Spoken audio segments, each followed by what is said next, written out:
Let's Mike News at 5.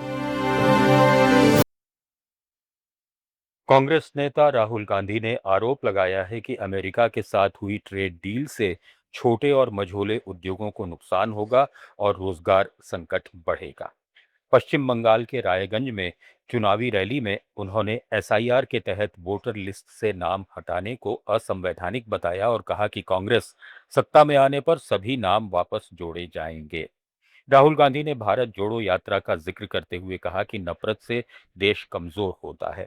साथ ही उन्होंने गौतम अडानी और सरकार के रिश्तों पर सवाल उठाए और दावा किया कि सरकार बड़े ठेके अडानी को दे रही है। इसके साथ ही राहुल गांधी ने कहा कि बंगाल में टीएमसी भाजपा के लिए रास्ता बना रही है, क्योंकि अगर टीएमसी ने अपना काम किया होता, आपको रोजगार दिया होता और नफरत नहीं फैलाई होती तो भाजपा के यहां उभरने का सवाल ही नहीं उठता। एक तरफ बीजेपी जिसकी नफरत भरी विचारधारा है, हिंसा फैलाती है, उनके प्रधानमंत्री कॉम्प्रोमाइज्ड हैं, उनकी तो बात ही नहीं करनी।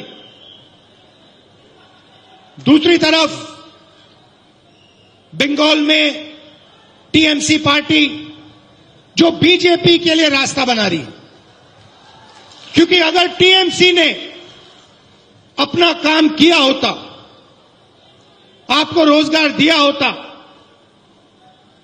नफरत नहीं फैलाई होती, तो यहां पे बीजेपी का कोई सवाल ही नहीं उठता।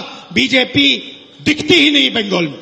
सीटें कांग्रेस पार्टी को दिलवाइए, हमारे लोगों को विधानसभा में भिजवाइए और बंगाल को बदलने का काम कीजिए। बहुत बहुत। दूसरी तरफ मुख्यमंत्री ममता बनर्जी ने पश्चिम मेदिनीपुर में एक चुनावी रैली को संबोधित करते हुए भाजपा पर बड़ा आरोप लगाया। उन्होंने कहा कि भारतीय जनता पार्टी इस महीने परिसीमन बिल लाने की तैयारी में है, जिसके जरिए पश्चिम बंगाल को बांटने की कोशिश की जाएगी। ममता बनर्जी ने यह भी दावा किया कि भाजपा राज्य में एनआरसी लागू करना चाहती है, जिससे लोगों में असुरक्षा का माहौल पैदा होगा। उन्होंने जनता से सतर्क रहने की अपील करते हुए कहा कि उनकी पार्टी राज्य की एकता और लोगों के अधिकारों की रक्षा के लिए प्रतिबद्ध है। গণতন্ত্রে একটা ভোট দিয়ে এবার নেবেন বদলা।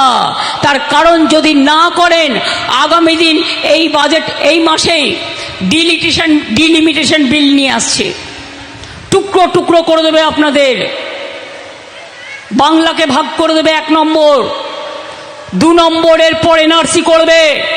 এই যে মোটা ভাইকে বিশ্বাস করেন, 2 ভাই जगाई माधाई गोदा। प्रधानमंत्री नरेंद्र मोदी ने Delhi Dehradun express way corridor का उद्घाटन करते हुए कहा कि अब गांवों तक सड़कों का तेजी से विस्तार हो रहा है और डबल इंजन सरकार विकास को नई गति दे रही है। उन्होंने सड़कों, रेलवे और एयरवे को देश की भाग्य रेखा बताते हुए कहा कि ये आने वाली पीढ़ियों के लिए बड़ा निवेश है।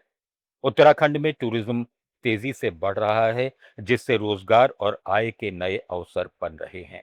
उन्होंने बेटियों को देश की ताकत बताते हुए 2029 तक महिलाओं को उनका हक दिलाने की बात कही।